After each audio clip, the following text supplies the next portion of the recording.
back, surfers. This is the third installment of the new format of the show, Coaching Concepts, which you see as CC in your feed. So these are short episodes under 10 minutes designed to give you one thing to think about during your next surf. And this one is on reading waves. In particular, during your next surf, think about reading the bottom of the wave. I'll let Clayton explain why. Intro, outro music is by John Swift. Yeah, so Michael, this is something that takes a bit of experience. So I often ask people, and this is more geared towards, I'd say, intermediates for now. Have you ever had a wave where you've done a bottom turn, you're looking up the lip and you're expecting to do a real nice top turn, and as you get there, the wave just peters out and goes flat, like poof. Or the reverse, you're anticipating a real nice up off the top, and as you get to the top, the wave just pitches and you get flung over the falls and absolutely obliterated, blown up. So where were they looking both times? So they were looking at the top half of the wave, yet they read it incorrectly. So then I asked them this question: have you ever paddled into a wave and you look down and that wave is just drawing hard off the bottom, it's going, and there's a lot of water moving quickly up the face, and they just get nervous, they put the brakes on, they pull out like, and the wave just goes. Where did they look that time? And they didn't go over the falls, you mean, Yeah. right? They did the right thing. Correct. Yeah. So they looked down. So without even looking at the top half of the wave, they could anticipate what that wave was going to do 3 seconds in the future.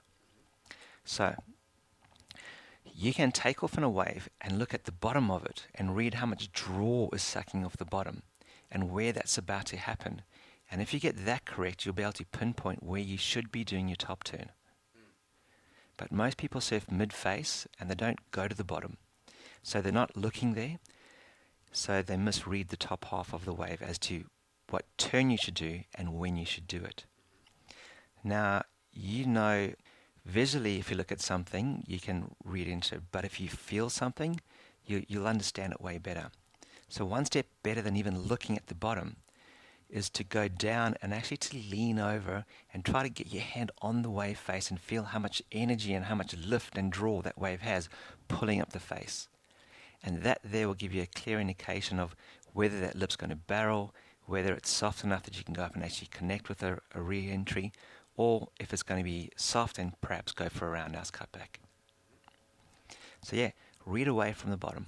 Okay. So when you look at the bottom of the wave, there's enough information there to tell you what's going to happen when that water gets to the top. Yeah. So let's break a wave down into more, let's call it scientific, but just simple stuff. So the top half of the wave where you drop in, that's the point where your speed originates from. And the further down you go, the faster you go.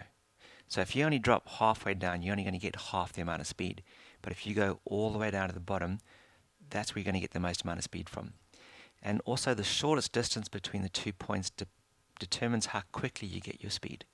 So if you're going halfway, facing mid-face down the line, you're only going to tap into half that wave's potential speed.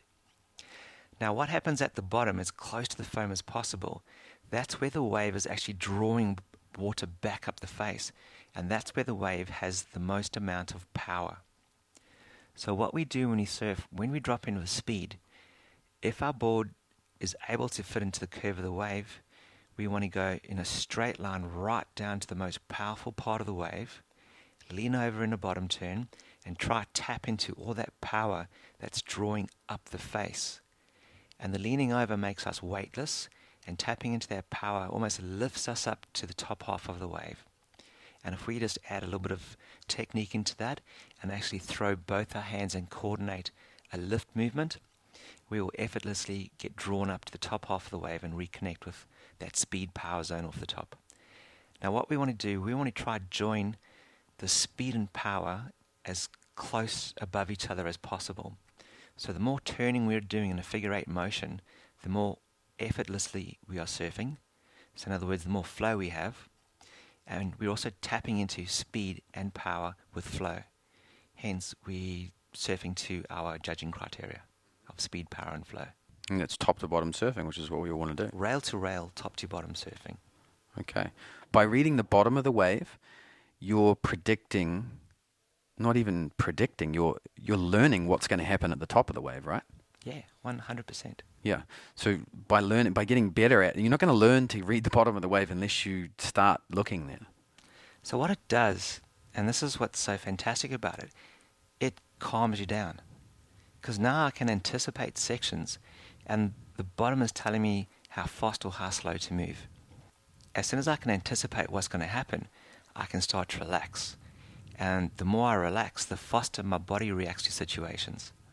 So not only do I have more time, but I've got more energy and coordination in doing the movements that I need to do. I mean, Curran's a great example, isn't it? And when he's dropping down into a wave, he's not looking down the line to see what the lip's doing on the next section. He's reading the bottom of the wave. He's looking in front of his surfboard. And what that's also doing is it's centering him in the moment that he's in.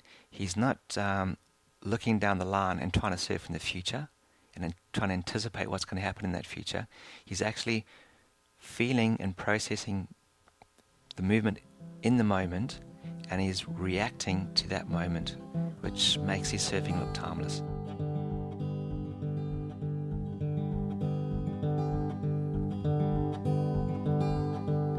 Run, run, river, carry me to my home in the ocean, carry me away. I know I have a home somewhere far, and will move like the stars that make you feel like you got friends. Stars will make you feel like you got friends.